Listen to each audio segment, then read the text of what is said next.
Evening. It is time for another Auburn family night where we get together, we sit down, and we talk about what you want to discuss here on the Auburn family live stream. Hope you'll join us. Enjoy the show. Let's get this thing started.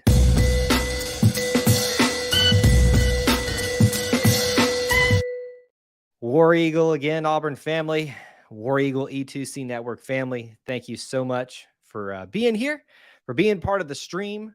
However, you got here, whether you're watching live, whether you're watching on the replay, whether you are watching here of home base of YouTube, whether you are watching on Facebook, any other place, we appreciate you being here, spending some time, being a part of our little family within the Auburn family. As is always the case on Wednesday evenings, this show is about you, the audience, what you want to discuss. Yes, I am in front of the camera.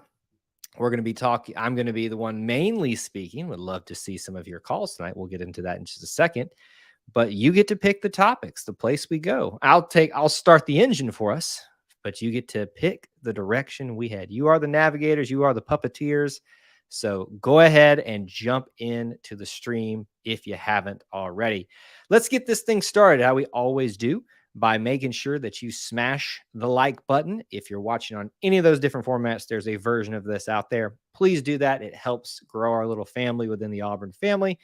And of course, right now, we'd love for you to check in with us. Right now in the chat, whether it's YouTube, Facebook, or otherwise, post where you're watching from in that comment section, in that chat window there.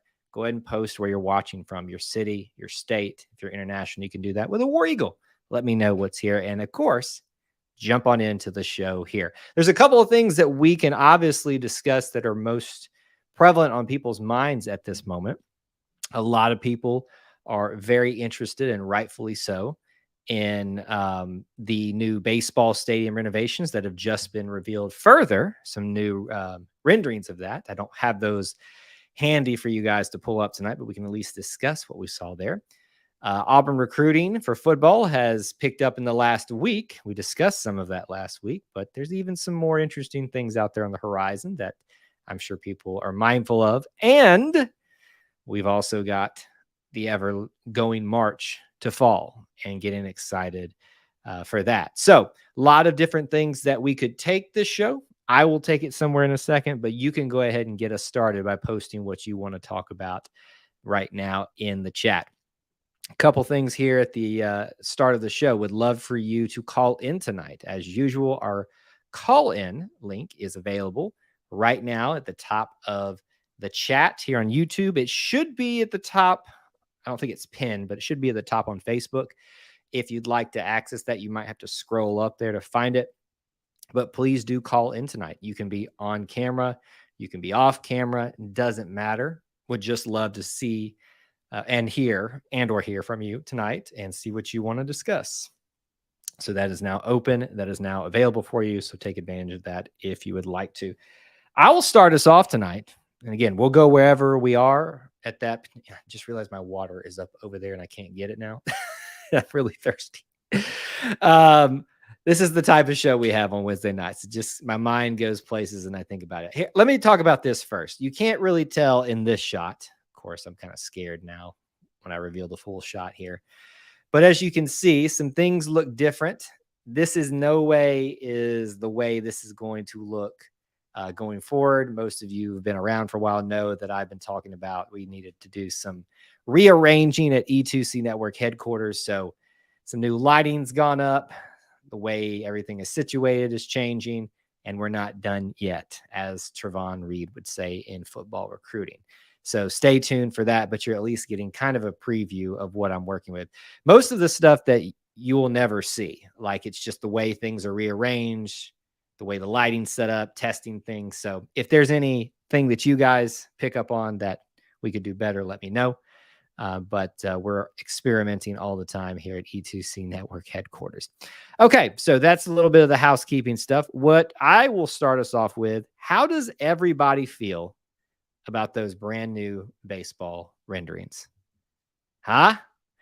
I will not say that I wasn't, let me start that over. I was a little surprised that it was going to take us 3 years to get done with it all. I did question when I heard that they were going to be making the 3 specific things: a premium seating section and the right field line, a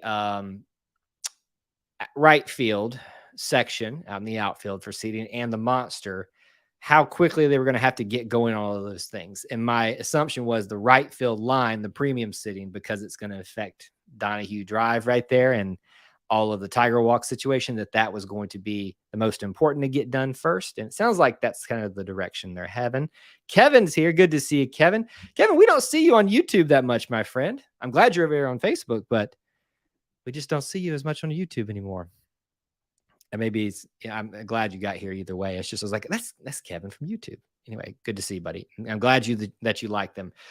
Yeah, I am very much in the camp that these were needed, that these for a long time have needed to be addressed in some form or fashion. Whether or not we did specifically these things, you saw the investment begin with giving the statue to Frank Thomas. I know that seems like a small thing, but that's the first step in putting money into something that's needed money, and that's the football program, the baseball program. Kevin says he's all over the place. Well, however you get here, it's all good. See, I'm already noticing one thing about my setup, because I reach with my right hand to turn you guys' comments on and off, and I'm hitting this cord here, and that could be a problem. So I hope it doesn't mess anything up.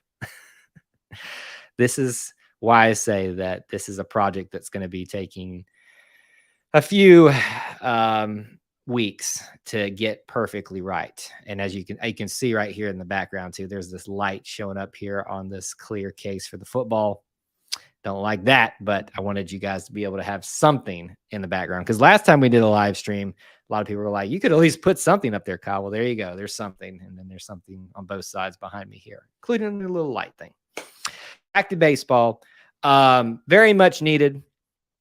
Happy that they finally are getting that investment in the program. Does anybody have a choice on what they like most about the renderings?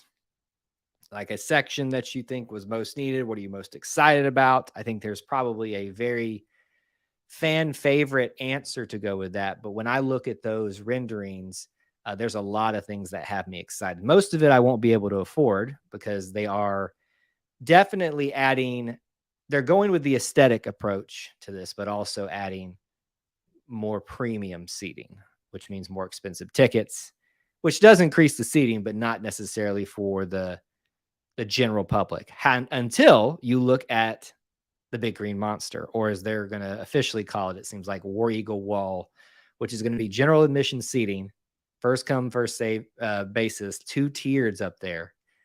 What a view that's going to be. First thing I thought of when I saw the rendering of it and the little 3D animation they did, that view on a spring afternoon as the sun setting in that ballpark is going to be outstanding. One of the best views that you can get in all of campus, bar none. So it'll be interesting to see how quickly those get taken up each and every game. Because my assumption is that they're going to take basically left field and say, this is general public, with already the Tiger Terrace area where you can kind of set up your chairs and stuff, and extend that over into the Big Green Monster Wall. It's going to be rowdy, and that's where people tailgate. That's where you pretty much are going to have this interesting thing here. You're going to have the less rowdy side and then the rowdy side, which is going to be on Auburn's dugout side and stuff like that. So really interesting things to think about. We can talk about that some more, but we got a question here. Do you think if we moved to Nike, it would help our recruiting? Nike baseball uniforms seem to be next level. A couple ways I'd approach this, Kevin, and this topic always pops up a little bit with Under Armour's. I forget the specifics. This is where I need Clint. But with Under Armour's contract, I think going up in September, like we can start negotiating with others in September or something, like August, maybe, coming up soon. So this is only peaking up a little bit here. But I just realized I wasn't back on my main screen here. I'll do that one better. I don't know why. I just like that view a little better. There's less for you guys to see. Do I think Nike will help us with recruiting? This has been my answer to this question every single time it comes up. My first question is, why do you think Nike recruiting is going to, or any other is going to do better?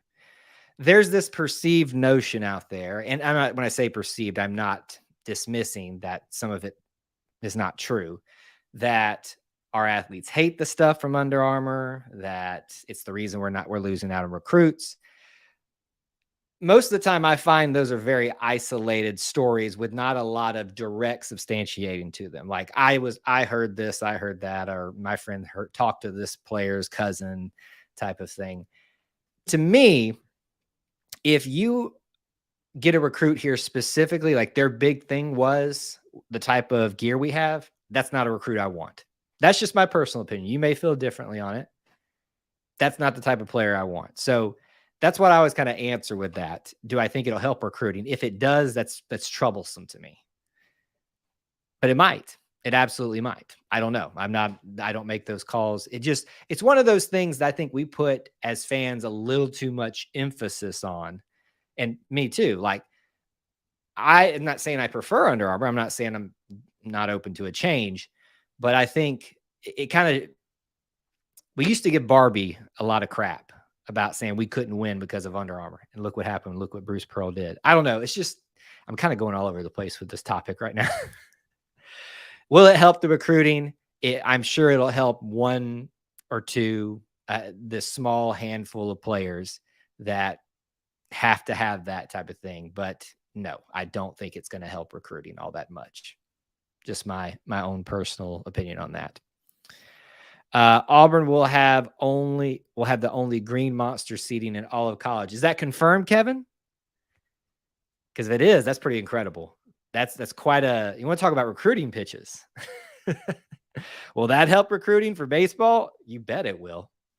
That's a cool thing to add there, that your fans are going to be like hanging over, on top of you in the bullpen, but hanging over, talking to the left fielder for whoever's there. That's going to be quite interesting. So if that's the truth, that's pretty cool. Big Zimp, what's going on, sir? Good to see you. Good to see you. He says, hate to lose the LSU rivalry. Yeah, it is a casualty of these changes to the SEC schedule. It is. I don't know that I'm extremely tore up about it, though. I always look forward to the LSU matchup every year. I always think this weird things that happen with them. To be honest with you, if the history had not been so odd, I don't know that we would look at that as a rivalry as much. But just because of the strange nature of the earthquake game, of, was it 6 interceptions? I think it was 6 interceptions. The harebrained call that Les Miles made with like a second left to go for it from like their 25-yard line, and they scored a touchdown. All these weird things.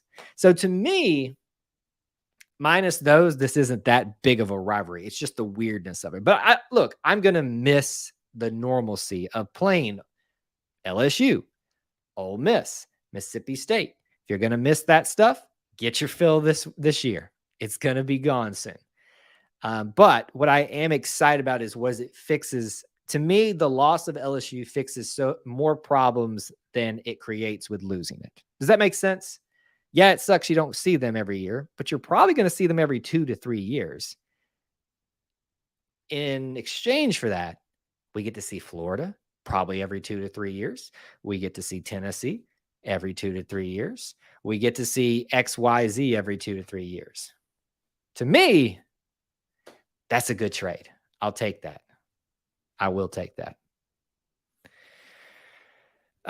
Barn fire. That's a good example from that one. A lot of good history there. And think about this. If you truly wanted that to be a bigger rivalry than it is, and it was probably the third in the list. I mean, definitely the third. It's the Deep South, Iron Bowl, and then it was that. Or Iron Bowl, Deep South, and then that one.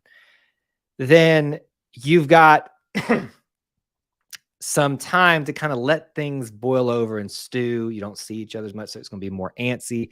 There'll be a little bit more to that rivalry when you don't have it every single year. Glad to see the Turds have to face the Dogs in the regular season. Yeah, they I think when they made those schedules, they were like, look, we can't get away from Alabama and Georgia not facing each other in the first season of this. We've got to make this happen. But much to Alabama's chagrin, it is them who has to go to them. Georgia, was it? Let's see, Turds have to, I think Georgia has to go, or is it Alabama has to? Does anybody know? Does Alabama have to go to Georgia or Georgia to Alabama? I can't remember now. No way you keep a 2-loss SEC team out now, if not 3 losses. I think 3 losses is pushing it, but 2, yes, you definitely have a case with this type of schedule. But here's the one thing.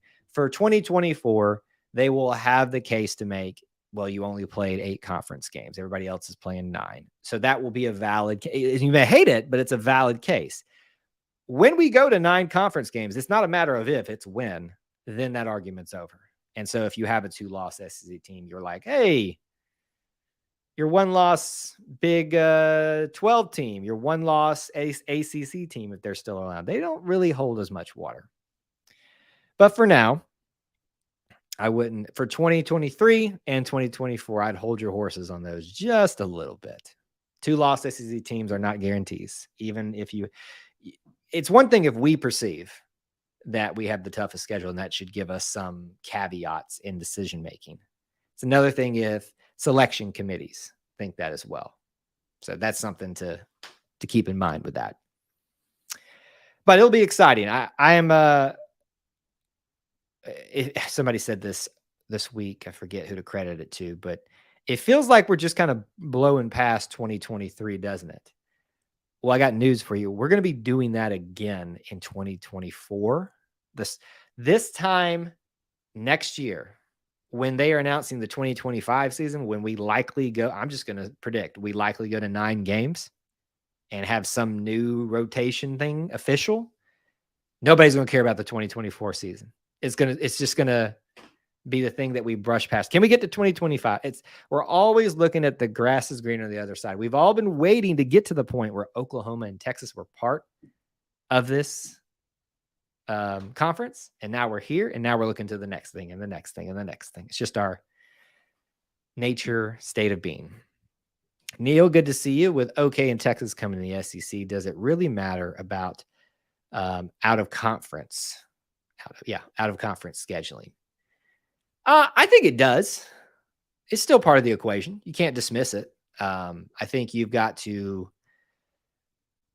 put even more weight on how you perform in conference when you play in the marquee conference. So what we're moving towards is not just Power 5. We're moving to Power 2, really, maybe a Power 3. If there's some conference that can coalesce together amongst what's remaining of the Big 12 SEC, the Big 12 ACC, and the Pac-12, if they can coalesce together and get something, you might have that third power conference.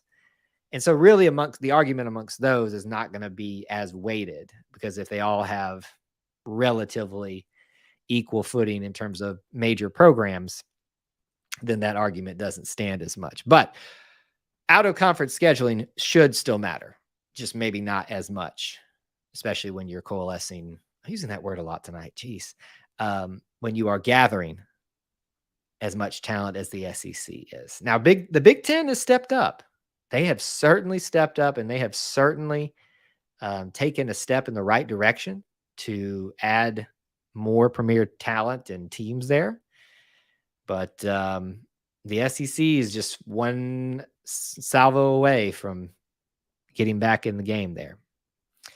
Auburn would play Bama, Georgia, Oklahoma. That right there is much more impressive than playing a team like Cal. It is, but the problem is that you still have to have something to compare it to for out of conference. And you need that to be part of the equation to assess how good a team is. Yes, the SEC is king right now. And Neil, this is just me kind of interpreting what you're saying here. You're operating off of what the SEC is now.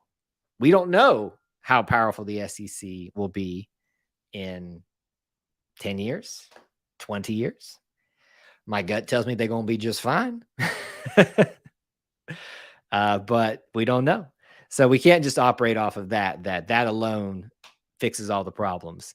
But you got to have somebody from an out of conference. Now, you're going to have to find impressive out of conference opponents to negate the argument that a lot of other conferences are going to have. So Cal's not going to cut it. So you're going to have to play like if you're going to play a Pac-12 team, you're going to have to play the USCs, the UCLAs, the Oregons, the Washingtons, teams like that. Arizona State if they're better. But yeah. The winner of the SEC is going to the playoff regardless. Right now it is, yeah. Right now it is. But we don't know how the future looks. That could change very, very drastically. We're operating in a world that is very familiar to us right now. How different it will be in a decade, 2 decades, we shall see. We don't have to worry about that right now. SEC gives you a lot of clout, and it should, because it is a meat grinder when it comes to sports. And not just for football, folks. I think people continuously forget what Oklahoma and Texas are bringing to the table in all sports. You forget that Oklahoma just won another, was it 3 in a row, softball national championship? I've mentioned this several times before. It was after last season when the announcement became official. So the 2022-2023 calendar year. How many championships, individual and team-wise, that Oklahoma and Texas bring to the SEC? It was more between the two, or it was almost as many as the SEC had themselves, the current 14-team conference. It's pretty incredible. With no divisions, Auburn could play Bama twice in 1 year. Absolutely could. Can you imagine the madness that would ensue in Atlanta if it stays there, of Auburn and Alabama for the SEC title game? Whew. Atlanta, you ain't ready for something like that. That would be epic. They have no clue what would be coming to town. Absolutely no clue. We've already beaten Cal. A guy on YouTube has the updated roster from the NCAA video game, and he's playing the 2023 schedule. Quite fun to watch. So you're saying he's beaten him? Well, if only that counted on the field. Yeah, somebody does that every single year. They upload the new things to the last NCAA game. I'm sure I'll start playing it here.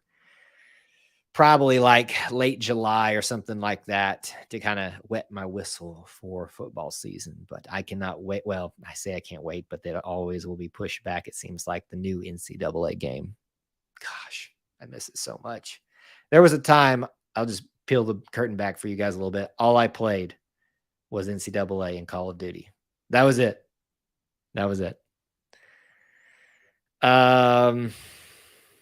UGA has one of the easiest schedules in 23. Well, it's because they're in the SEC East. There's no way they'll be left out of the playoffs if they win the SEC again. Well, if you win the SEC with their schedule, yes. I mean, that probably means you took no more than one loss. A one-loss SEC team has no problem getting the playoffs. No problem. 2 losses is questionable right now, no matter how much we may disagree with that. It is still not a guarantee. It's becoming less and less of a problem for an SEC team. But once Oklahoma, as Neil was saying earlier, Oklahoma and Texas come in, that continues to help that argument that all you need is the SEC, but you're still going to need things to factor into the equation. And look, folks, let's talk about this too. We all want to see good football. As much as I love coming to campus whenever I can, most years, those games aren't up for grabs. The rinky-dink 3 games that we play every year. This year, it's New Mexico, Samford, and help me, somebody, UMass. Anybody excited about those? I could do with one less of those. one major conference from another, one major player from another concert. Kyle, use your words. One major team from another conference, and then two smaller opponents. That's fine. That gets you your homecoming. And here's another thing that grinds my gear. Can we please somehow find a way to push the homecoming game actually into October or something? I know it doesn't work with SEC scheduling these days, but these mid-September, late September homecomings, which are scorchers, just doesn't feel like homecoming. That's what grinds my gears. All right. So obviously we can keep talking about that. Take advantage of the phone lines if you would like to. Like to see some of y'all's smiling faces or voices as well. We are in the doldrums of the summer, and everybody's kind of. I've started now with after that busy recruiting week last week. It feels like finally we like turned the gear down on news and people's excitement about just sports in general. And, you know, the College World Series is going on right now. So that's almost done too. So that's going to be like the final nail in the coffin for kind of ramping things down for the summer. Do you think this is Jimbo's do or die year? Word on the street is Petrino is already miserable working for him. No comment there. He wants to get it. He wants to get out of the way, just like Gus. He won't get out of the way, just like Gus did. Sorry, I had to mention Gus. You know, I'm going to push back on that Gus commentary a little bit. You guys know, you know me well enough, Big Simp. I'm a big Gus fan. I think there was probably some of that there, not as much as fans like to believe there was. Just because it's the, and I'm not calling you lazy, Big Simp, but it was a very popular lazy narrative out there. There were other issues there with Gus. But anyway, to your question, do I think this is Jimbo's do or die year? To me, it's interesting that he went for a guy like Bobby Petrino. It's very reminiscent of the Nick Saban thing. Go find a troubled former coach with some success, let them kind of rehabilitate their stuff. Can it be replicated at Texas A&M? I don't know. If ever there was an argument that 5 stars do not win you football games, I submit to you last year. It's not always the case, but it's not a guarantee. So that's why when people get obsessed with 5 stars, why haven't we got enough 5 stars? Don't win you football games every single time. Now they probably will a lot of the time, but not every single time. So I don't know.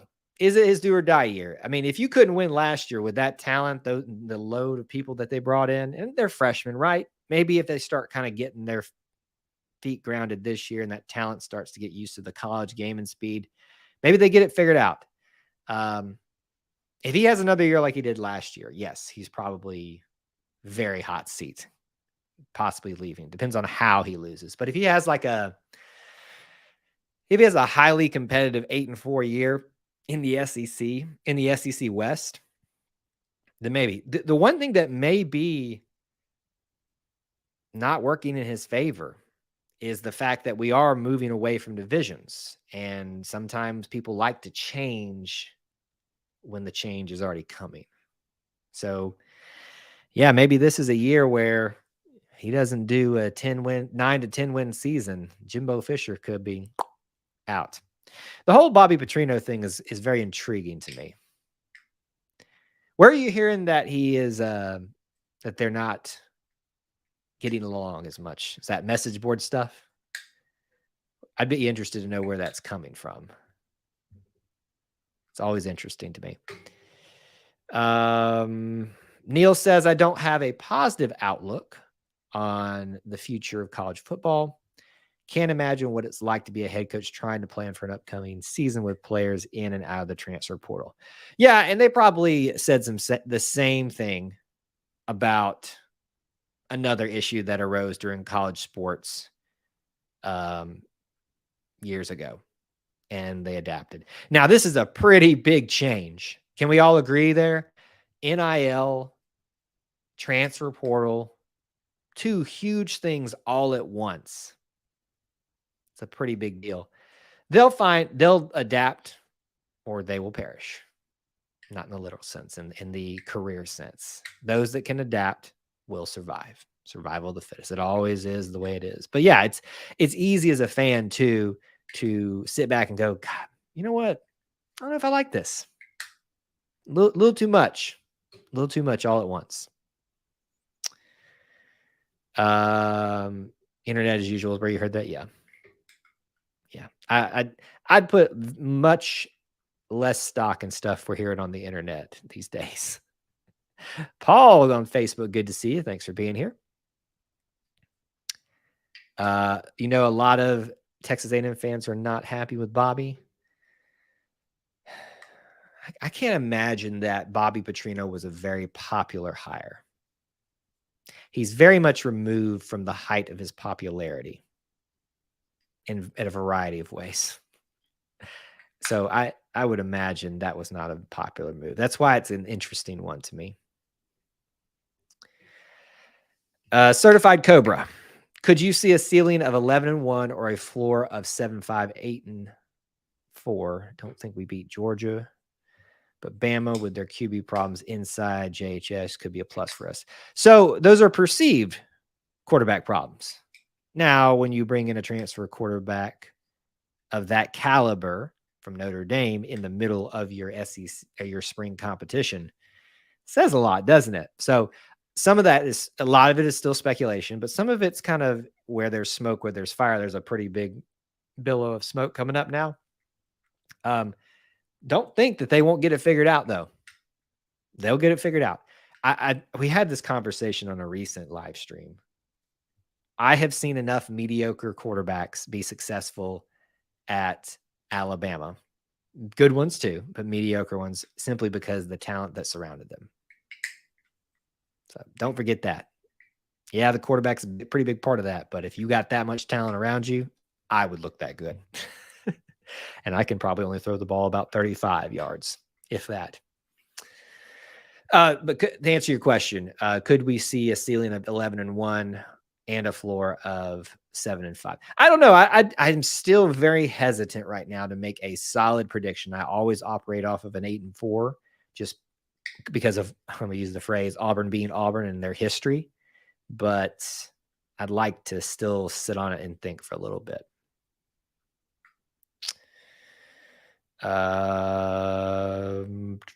Let's see. Oh yeah, Certified Cobra. You're a cousin of Booby Whitlow and Malik. Well, hope maybe we'll be talking about you. Darius Whitlow. There you go. So that's your real name. Well, we got to put your real name up there so I can remember it. Good to see you, though. Hope Booby's doing good. Neil says about Bobby, interesting hire equals desperation. I was going to go there, but sometimes desperation hires work out, and when they do, they're brilliant. So I don't know that I'm ready to call it a desperation hire, because that implies that it's not, to me, in my mind, that implies it's not going to work out. It could. Bobby's got a great offense. Has he adapted it to the Power 5 football level? At this current time, only time will tell. Only time will tell. Why are you asking me to restart the computer now while I'm in the middle of a stream? No, sir. Sorry. Get rid of that. Looks like we finally offered the next Tom Brady from Thompson High School. Dude is special, but so is everyone else offering him now too. Yeah, it's pretty obvious. Everybody wants him. What's the kid's name again? Is it Austin something? Big Simp. What's his name? I thought we had already offered him, though. Like, I thought we'd been like, he showed out in Jordan Hare and went from there. But yeah. All right. Let's see. Let me figure out if these other things I need to address. We've got a caller. Stand by, caller. We'll bring you in a second. Oh, update on Booby Whitlow. Graduated from college, but is done with college sports, wanting to return in the XFL, the USFL. Oh, he's a dad now. Well, congratulations to him. Matured a lot. Well, that tends to happen when you become a father. I'm not a father yet. And when I become one, I'm sure I will mature even further from the low maturity level that I already have. Anyway, so First caller on the night. Let's go ahead and say hello to them. Keep chatting up, and we'll come back to some of your comments and questions as soon as we can. Here he is, Mr. Optimism. Kevin, are you back from the mission trip? Yeah, I got back this past Saturday. Good, good. Everything went well there, I trust. Yeah, we built a church. Nice, nice. Very, very nice. Well, I appreciate you spending your very valuable summer days to help others and to build a church. That's awesome. But obviously glad to have you back home where you can talk to us some. Yeah, I think after this weekend, you will see Perry Thompson flip his commitment from Alabama to Auburn. I don't know. I don't know, because it's very clear that Auburn has done what it needs to do to make itself part of the equation. Yeah, Now the reverse happens. What does Alabama do to up the ante for him? So maybe you're right. And I hope that we get that. And maybe that's what a lot of the people on social media have been hinting at, players and coaches. But what I do love is that we have now entered the equation. So at any moment, it would not shock me to see him flip. But I'm just curious what Alabama is going to do now to use Hughes' phrase, flip the script on the story that is Perry Thompson. So, but it's still exciting. how about DeMarcus Riddick? I think he might flip too from Georgia. Yeah, he's so there's like the Alabama guy and the Georgia guy that are both being worked to flip from both those guys. Now, here's what I will say. If Hugh gets both of those, he flips Yeah, one from two of the major powers, our two major rivals. Wow. wow. Just wow. I don't know. I haven't been following I'm blanking on his name right now, but I haven't been following the Georgia guy as much just because it seems like Perry Thompson has got the most legs behind it.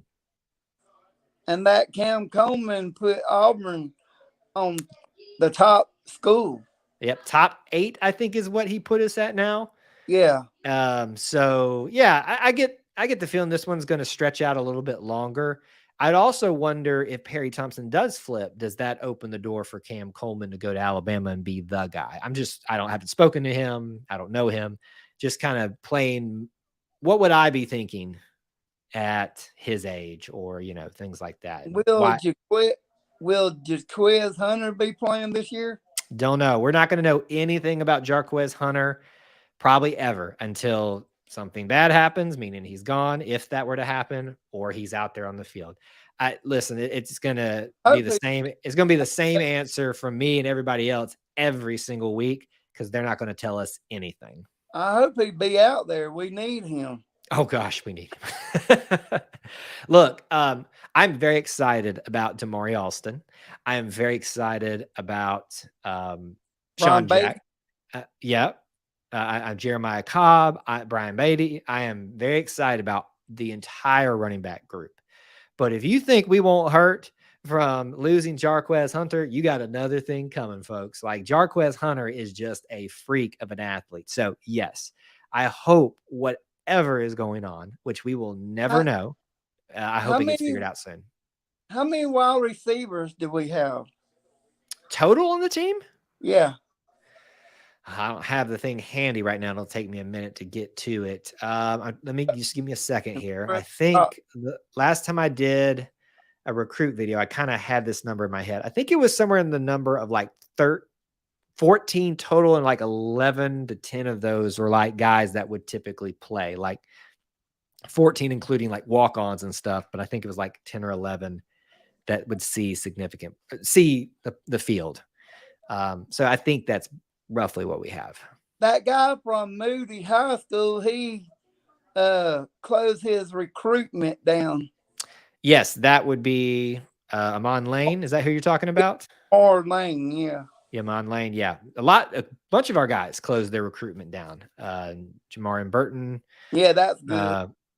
And then also Jaden Daniels, I think he closed his down too. Jaden Lewis. Yeah, Jaden Lewis. Sorry. I don't know why I said Jaden Daniels. But so think about that. All of those guys, Walker White included, he's not going anywhere. I don't think he's shut down his recruitment, but he's recruiting for Auburn, clearly. So he and that group of guys seem very solid. And that's what you got to have in a class, is that first guys into the group for you. Be solid, be recruiters for you. We saw Braden Joyner do that with this class and held it together during a transition. I bet Braden Joyner will start this year. I don't know. I mean, like, there's a lot of upperclassmen that were brought in for offensive line, so there's going to be a lot of competition. But give him a year, maybe see some playing time. Maybe he can earn a starting spot. Maybe he does it outright. I don't know. But to me, I think those upperclassmen transfers were brought in for a reason, and they're gonna be starting, just kind of betting money, so to speak. But I hope he gets the credit that is due for sticking with us and gets to play, however much that is, and gets to start at some point, because that's commendable that he stuck with us through all that. How about everybody on defense? Oh, you want me to go through the whole defense? Well, we don't have time to do all of that, but I'm excited about the defense, especially the DBs. I think we got a solid group there. Nehemiah Pritchett is the linchpin there, the guy that you really, really need. But anyway, well, Kevin, it was great to talk to you, buddy. Thanks for calling in tonight. Glad you made it back safe, and get some rest. I know you were tired. And I think we will be real good on special teams too. Oh, man, I have no doubt, my friend. I have no doubt. I'll see you September 2nd. See you then, buddy. Come see me at Tiger Walk. Okay. All right. Bye. War Eagle. All right. That was Kevin. Thank you so much for calling in, Kevin. You guys can access the phone lines too. Top of the chat over here. Kyle, over there somewhere. I don't know where it is on your screen. It's on Facebook too. It should be. You can be on camera like Kevin, off camera. Doesn't matter. Would love to hear some of your perspectives. I don't know if you're still here, Certified Cobra, but if you're playing with Malik Autry, make sure he stays solid. 2025 commit, right? And or is he 2025? Yeah. So a lot of people ask me when he committed, why haven't you done a video from him yet? Because so much can change.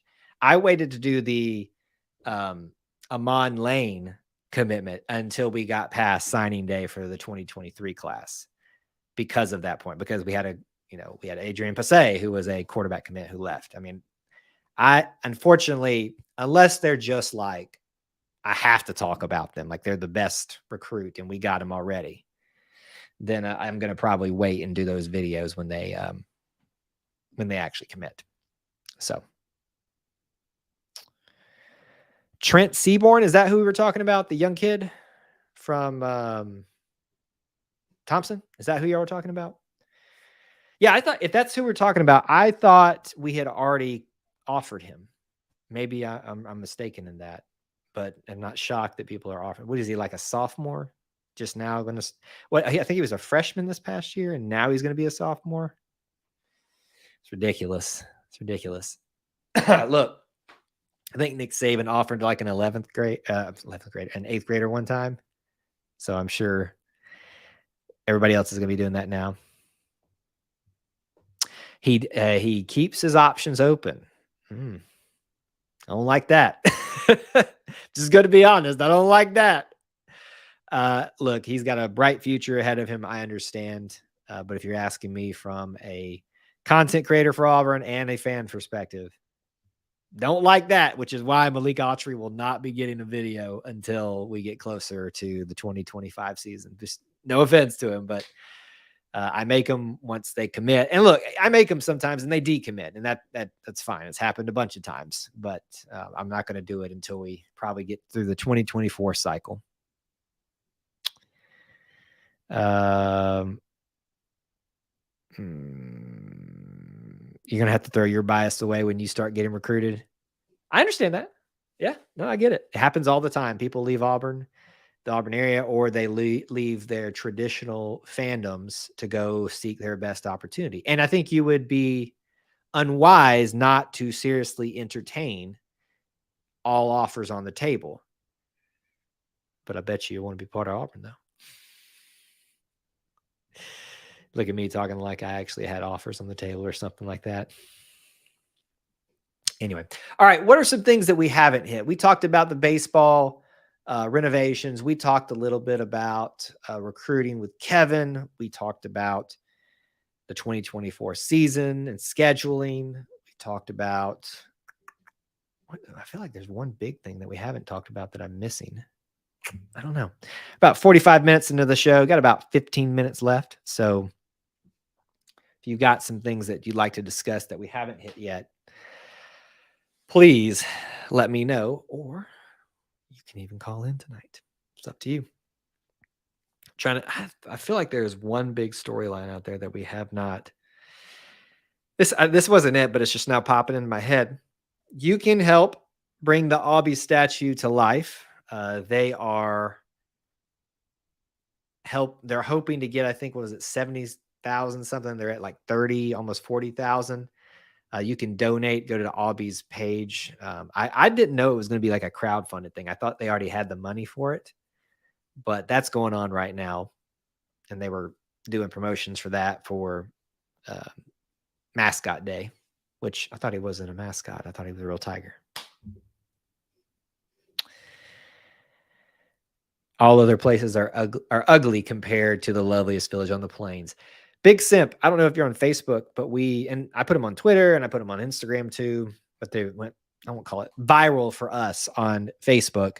I took a random trip to Auburn to help someone out, but I stayed late into the evening taking some night shots. If you want to see the loveliest village and some really good shots at nighttime when it's basically empty, go to Facebook, that Facebook page, and check it out. Oh, quick plug. We are so close to 1,000 subscribers on Instagram.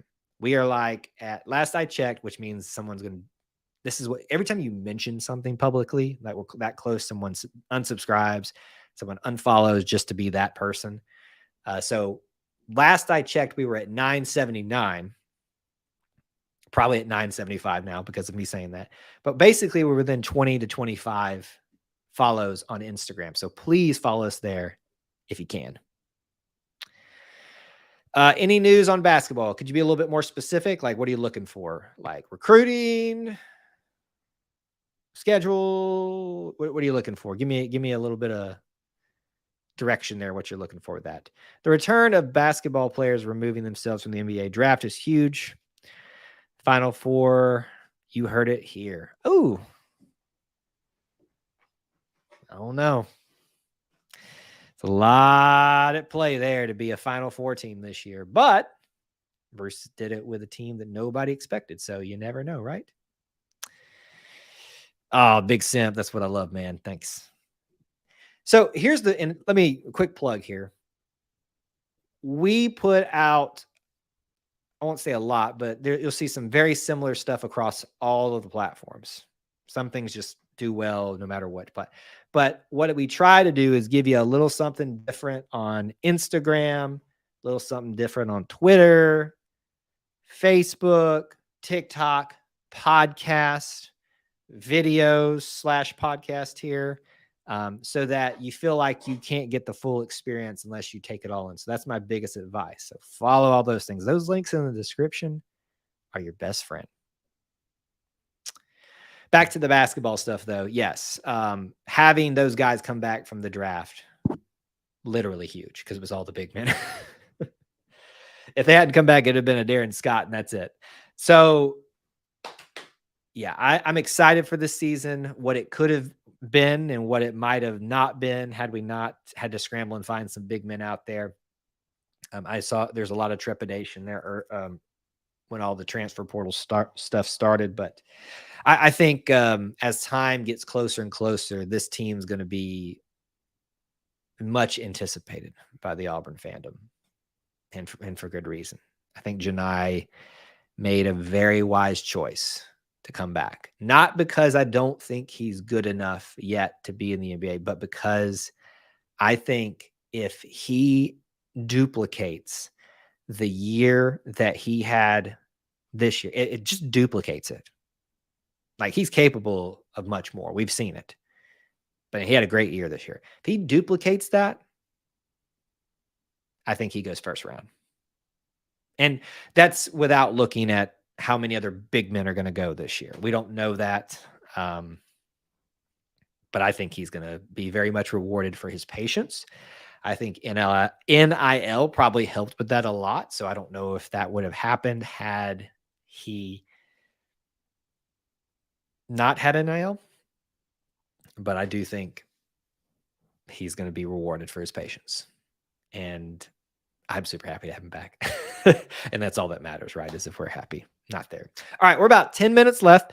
If you're going to call in tonight, please do. Don't be shy. I don't bite. Again, you can be on camera or off camera. It can just be your voice. But last call for that. And get your final comments, questions, derogatory rebuttals in right now. Let me go ahead and give you the spiel of stuff. If you haven't, please join us on Sunday nights, the Auburn Experience. It's kind of like this show, except we actually record a podcast live where we cover 3 big topics, usually in the Auburn Experience: sports, culture, family. Me and Austin Scott, the flagship show of the E2C network, where we cover the whole Auburn Experience. Sunday, 9 Eastern time. Don't miss it. If you stay to the end of this stream here on YouTube specifically, it will take you over there to the watch page. You can go ahead and hit the like button, the notify me bell, and you'll be ready to go. You can't miss it at that point. So I hope that you can join us there. If you're not subscribed, please be subscribed, because we are almost at 4,000 subscribers. We want to get there so we can do that giveaway. Super close to that. You could be a channel member for $1 a month. You could even be a Booster Club member. A little different, a few more perks, a few more levels there. But starting at $1 a month, all those things help keep the lights on here at E2C Network. But we appreciate those. We appreciate those that do that, but you don't have to. You can just be here and be part of our little family within the Auburn family. And we appreciate you being here and doing that. Biggest thing you can do for us is smash the like button and tell a friend. Help us build up these Wednesday night shows and tell people this is where you got to be on Wednesday nights at 8 p.m. Okay. I'm trying to think back through what we haven't covered. If there's anything that we haven't talked about tonight in our last few minutes together, now's the time to get it out there. Any questions? It can be anything related to Auburn. I will say this: if you haven't figured out your parking situation for game day, I have a strong suspicion that there are a lot of people that used to park where I parked, going to be not aware that they are not going to be parking there this year. So I would say this is a good year to rethink your strategy for game day and where you park, what time you get there, where you're walking from, all that stuff. Also, something that we're considering doing this year, a lot of you have clamored for this, that you want us to do like a tailgate of sorts. Well, let me just go ahead and say up front, it's not going to be, at least to start off with, a tailgate, but we're looking to kind of establish ourselves in a certain part on campus regularly if we can. I've got an idea where that's going to be. Probably won't be broadcasting that on the first week or so, but my hope is that if the spot that we've picked out, we don't have to fight for it, that we will have at least a location where you can come by and say hello and hang out with us, or anything, maybe just for tailgating before games, after games, things like that. We hopefully we'll start doing something similar to that, and maybe it evolves into a tailgate. I don't know, but would love to have some of you come by. Look, if you ever want to meet me or anybody else at E2C Net, like any other followers, watchers, listeners, my standing rule is that come to Tiger Walk. Please come to Tiger Walk if you can. Come to the banner. I'm usually if you're looking at the banner where the guys would be walking from, I'm usually to the right of the banner filming it. At least that's my plan every year. And sometimes I have to fight people off for it, but that's where I'll be before and a little bit after, so we can always meet up there. Yes, everyone stay safe, I think is what you meant. And War Eagle always, absolutely. Big Simp looks like he's heading out. So that's what to anticipate this year. I'm actually excited for this season now that I've kind of made peace with the fact that my parking solution is now gone. It actually may free up my Fridays a little bit, because I used to have to fight to save the parking spot, and now I probably won't have to. So That's me probably jinxing myself. So we'll see. We shall see. What else? Final few minutes here. We talked a little bit about basketball, baseball renovations. I cannot shake it for the life of me that I feel like there is some big topic out there that I meant to talk about that we should be mentioning, and it just for whatever reason will not come into my mind whatsoever. Because we talked about the recruiting. Anyway, that's where most of our minds are going to be for the next couple of days. I think a lot of us saw all of the emojis. A lot of us saw all of the indications, the Yahtzees, and the new things that coaches and players do to tell you that something big happened on the recruiting trail. Can I just say this? I said this publicly on the Auburn Experience podcast. I am so happy to see like everybody getting in on the show. Isn't it nice? It really is. I think it's awesome to see people, players, support staff, all getting in on the action when someone is about to commit or has silently committed, if you want to call it that. Like, it's just a cool little like unity thing that we haven't seen a lot before. You know, we used to always see Gus going crazy about it and like the assistant coaches, and that became even more prevalent. But now you've got, you know, players currently on the team celebrating.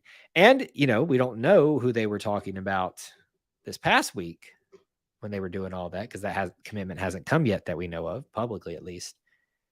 Maybe you've got players that will have to compete against them celebrating too. So that just kind of shows you maybe a little bit of a culture shift. A little bit of a culture shift.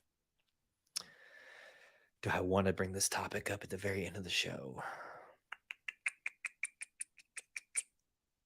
I'll just say it. That's fine. One big thing that I think we need to do as a fan base is let Harsin go into the sunset. You know, there are just so many Auburn fans that go after the guy on social media. Dude's gone, man. Just let him go. Just stop harassing him. He's done. He did what he did here. It wasn't great. He's moved on to bigger and better things. I would also say that he has been interacting with a lot of our rivals in positive ways. And I got to think that some of that is a little, I won't say intentional, but calculated is probably the right way to look at it. It'll be interesting to see if he ever associates with the Auburn brand in any way ever again. I'm happy that Chizik finally found his way back to us and has now been viewed in most a positive light. And that'll happen, right? If you win a national championship, it's kind of hard not to look at him in somewhat of a positive light. But that was another situation where it had every excuse to go off into the sunset, every excuse to not even like give us the time of day again. But he stayed true, and he stayed with us in other ways, not as a coach, but and just being part of the family, showing up for former events. I don't think we're ever going to get that with Harsin again, but it'd be interesting to see if that ever like transpires. He will have always in his back pocket that he ended the losing streak in Baton Rouge. That can never be taken away from him. So there's that, just some perspective for that.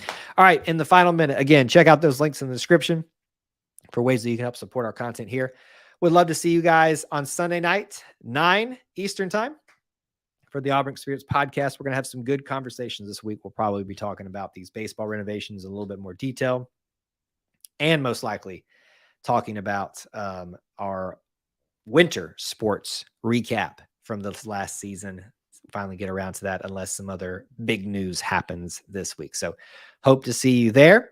Hope to see you here in a week's time, 8 p.m. Tell a friend.